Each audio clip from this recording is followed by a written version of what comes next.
Welcome to the Kottke Ride Home for Wednesday, April 7th, 2021. I'm Jackson Bird. A look at back when social media happened over the phone. Have physicists found a new force of nature? And the long-lost Lord of the Rings made-for-TV movie produced by Soviet Russia.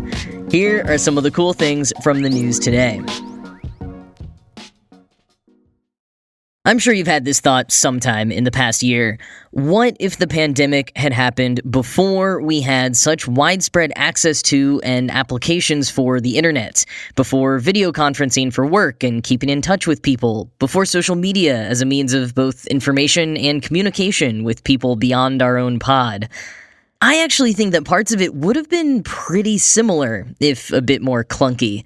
Conference calls over the phone have been a thing for decades, and during various outbreaks in the 20th century, like the 1937 polio outbreak in Chicago, school districts used to broadcast lessons over the radio so that students could learn at home. So while the technology that we develop is always new and often more convenient or expansive, the needs or desires we're working to fulfill usually stay the same. Which is one reason I'm endlessly fascinated by the creative uses of pre-home internet phone technology, both sanctioned and not. The 10 recently reopened the vault on a particular phone trend from the 70s that feels extra resonant today. Quoting 10, "In the 60s and 70s, before digital systems took over the task of routing calls, even telephone operators whose job it was to route calls to the correct destination regularly called other telephone operators for help daisy-chaining connections from coast to coast. Such a vast network was bound to be riddled with busy signals, broken recordings, and vulnerabilities. But these failings also created empty spaces in the network, spaces where people could gather. Take busy signals. In certain parts of the country in the early 1960s, if you phoned someone and got a busy signal, your call was actually shunted to a busy line shared by all callers. If you were loud enough, anyone else who happened to be getting a busy signal in that moment could hear you yelling between the beeps. As inconvenient as that was, people started calling busy numbers just to talk to one another. The most enthusiastic among them discovered that certain wrong number recordings functioned in much the same way and began calling them just to hang out in the crosstalk." End quote. And people started discovering test lines used internally by telephone companies, which they, occasionally dubbed phone freaks, with a PH like fat, would use these loop-arounds to call each other for free from anywhere. This became like a free version of conference calling, or as the 10 article likes to say, the original Clubhouse. And while there were a lot of people with deep telephonic knowledge putting a lot of work into finding and optimizing these loop-arounds, a lot of the culture was also just people messing around or stumbling into it. Quoting again, "Loop-arounds became popular nationwide, in part because they were shared between blind kids at summer camp. The Atlanta radio station call-in number was a fluke proliferated by local teens. In New York City, an entire party line subculture emerged after it was discovered that New York Telephone, the Bell subsidiary that served all 5 boroughs, left the intercept lines of its Centrex service, a centralized phone system it provided to businesses in the city, wide open." End quote. But there were also those who found and curated these lines intentionally. The phone freaks often had their own phone-themed aliases, like Brian W. Feedback, Stephen Z. Bloop Line, and Regina Watts Towers. And though I don't know if he ever had a clever alias, Apple co-founder Steve Wozniak had his own joke line back in the day. And similar to lines that would read you a prayer or help you find a date, the joke lines were really popular in the 70s. According to 10, for a brief period, the most frequently dialed residential phone number in the entire world was one such comedy line. Run from an answering machine in someone's closet in West LA, the line was basically audio comedy sketches produced by phone freaks and local jokesters. They'd welcome you to the line, and then you'd just listen to a lineup of random sketches, some better than others. A man by the phone freak alias of Evan Doorbell has a whole YouTube channel sharing recordings from these phone lines and explaining the often forgotten subculture around them. He shared the reflections from one man who says he became obsessed with hanging out on a certain party line, trying to meet girls, staying up all night on the line. He compares it to people being hooked on computers, or a more contemporary example, social media. And a lot of these lines were a lot like social media, really. You had a lot of mostly strangers, fairly anonymized, talking about whatever, without too many consequences. Some awesome and beautiful things came out of it, but there was also a lot of trolling and disruption. A few lines even started implementing moderators who could boot out trolls. But like every technology that has an early bloom of pure creative energy, it was soon tamped down by phone companies, patching the holes in the network, going electric to replace human operators, and offering their own conference lines and dial entertainment services for a fee. A lot of the innovators who created, curated, and moderated the conference lines pivoted to other emerging technologies, some of them becoming the original hackers. But as much as platforms like Clubhouse and products like Twitter Spaces are trying to tap into this older form of communication, some say they'll never replicate what was actually great about those conference lines, which were far more anarchic and free. Often part of the point was ripping off and tricking the companies that ran them, not being a part of what the companies were selling. Evan Doorbell says bluntly, quote, "The main difference is that in the 70s, people were having fun with these things." End quote. And 10 concludes, quote, "The recent popularity of audio-based messaging apps may feel nostalgic, in part because they emulate an older form of communication, audio and its attendant ephemerality, but they're a far cry in spirit from their predecessors. We can only hope that somewhere, far from the polished facades of social media, deep in the glitches, in the broken, in-between spaces of the web, a new generation of freaks is on the line. And I hope they're having fun. I'll be waiting by the telephone until they call."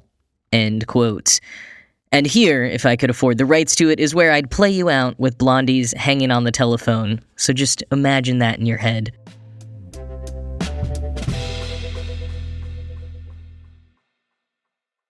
There are 4 fundamental forces in nature: gravity, electromagnetism, the strong force, and the weak force. But could there be a 5th one? Physicists at the Fermi National Accelerator Laboratory, or Fermilab in Illinois, have gathered evidence that muons, tiny subatomic particles, are disobeying the known laws of physics. Quoting the BBC, "There are building blocks of our world that are even smaller than the atom. Some of these subatomic particles are made up of even smaller constituents, while others can't be broken down into anything else, fundamental particles. The muon is one of those fundamental particles. It's similar to the electron, but more than 200 times heavier. The muon G-2 experiment involves sending the particles around a 14-meter ring and then applying a magnetic field. Under the current laws of physics, encoded in a theory known as the Standard Model, this should make the muons wobble at a certain rate. Instead, the scientists found that muons wobbled at a faster rate than expected, and they say this might be caused by a force of nature that's completely new to science." End quote. Their findings, however, fall just shy of the threshold needed to claim this as a discovery and not a mere statistical fluke. That threshold is 5 sigma, but the muon G-2 experiment currently sits at just 4.1 sigma. Interestingly, this experiment is a follow-up of sorts to another one conducted at the Brookhaven National Laboratory in 2001, which found a similar discrepancy, but fell even farther short of the 5 sigma threshold. And this recent experiment is in, quote, excellent agreement with the findings from the 2001 experiment, giving great credence to both. Professor Mark Lancaster, who is a UK lead for the experiment, told BBC News, quote, "Clearly this is very exciting because it potentially points to a future with new laws of physics, new particles, and a new force which we have not seen to date." And Professor Ben Allenack from Cambridge University, who was not involved with the latest effort, said, "My spidey sense is tingling and telling me that this is going to be real." End quote. Professor Allenack also has some name suggestions for the possible 5th force, including the third family hyperforce, B-L2, and my personal favorite, flavor force. However, Quanta magazine points out that another recent finding pours a bit of cold water on this whole not yet discovery. In a paper coincidentally published today in the journal Nature, a team of theorists recalculated the Standard Model prediction of the muon's magnetic moment, meaning that the measured wobbliness by the Fermilab team is actually exactly what the Standard Model predicts.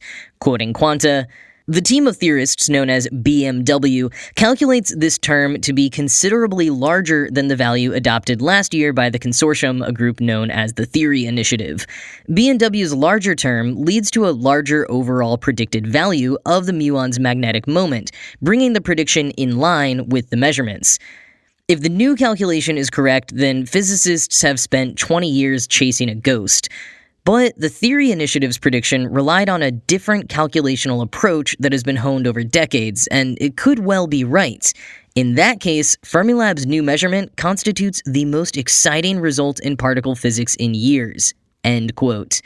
And as Quantum points out, quote, researchers emphasize that even if BMW is right, the puzzling gulf between the two calculations could itself point to new physics. End quote. And that's kind of the bigger picture here. Something is happening, and what that something is could answer a lot of big mysteries about the universe, such as why the universe seems to be expanding at an increasingly rapid rate. Quoting the New York Times, the muon anomaly, physicists said, has now given them new ideas for how to search for new particles. Dr. Gordon Kerniak of Fermilab said the G-2 result could set the agenda for particle physics for the next generation. If the central value of the observed anomaly stays fixed, the new particles can't hide forever, he said. We will learn a great deal more about fundamental physics going forward. End quote.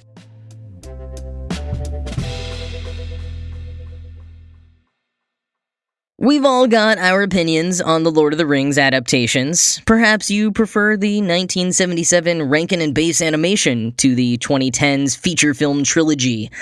Well, let me add a new one for your consideration, the 1991 Leningrad television made-for-TV adaptation of The Fellowship of the Ring. Yes, Soviet Russia produced a film of the first installment of The Lord of the Rings, and while it had been thought to be lost to time, it was just recently uploaded to YouTube by the modern-day version of Leningrad TV, the network 5TV. Russian fans who saw the movie when they were younger are delighted to be reunited with it, perhaps relieved that it wasn't another case of the Mandela effect, like that Shazam movie with Sinbad. And the rest of us are just delighted to see this masterpiece that The Verge describes as, quote, like found footage from a hobbit's camcorder. The Guardian doesn't pull punches either, writing, quote, the low-budget film appears ripped from another age. The costumes and sets are rudimentary, the special effects are ludicrous, and many of the scenes look more like a theater production than a feature-length film. The score, composed by Andrei Romanov of the rock band Akvarium, also lends a distinctly Soviet ambiance to the production, end quote. They're onto something with that theater production comparison. It has real community theater vibes. And the special effects, well, yeah. When Gandalf creates fireworks, the screen literally cuts to crudely drawn static cartoons of fireworks. It's incredible. Now, there is one thing that this adaptation absolutely has over the Peter Jackson version, however. Tom Bombadil is included in all his carousing glory. If the absolutely ridiculous special effects didn't do it, the inclusion of Tom Bombadil has completely won me over. And honestly, I think the Russians really know what they're doing with The Lord of the Rings. They also have a sort of Wizard People Dear Reader version of the Peter Jackson films, with dubbing done by a translator known as Goblin, that adds all kinds of absurdity and a healthy dose of expletives to the movies. But as for the 1991 Leningrad TV adaptation, The Verge notes, quote, rather than the epic Hollywood fantasy captured so well by Peter Jackson, this adaptation feels like a weird fairy tale told by a pipe-smoking madman in the woods. In other words, it captures a completely legitimate aspect of The Lord of the Rings, just not one we're necessarily used to, end quote. The whole thing is almost 2 hours long, and there aren't any English subtitles, so if you just want the highlights, The Verge has an outline with jump links to all the best bits, link in the show notes.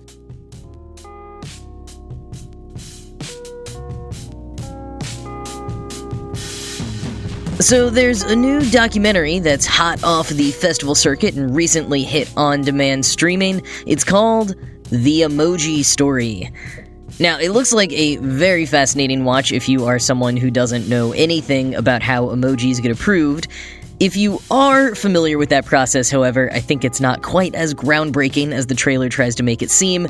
However, the film does follow a number of people who were pushing for new emojis that represent various diverse identities and movements, which is an interesting narrative arc, and it looks like it's presenting an intriguing critique of Unicode as an institution, and of the idea of language and emojis' global persistence overall. So I might check it out after I finish watching the Soviet Lord of the Rings, and link in the show notes if you want to check it out as well. But that is it for today. As always, this show is produced by Ride Home Media and Kottke.org. I am Jackson Bird, and I will talk to you again tomorrow.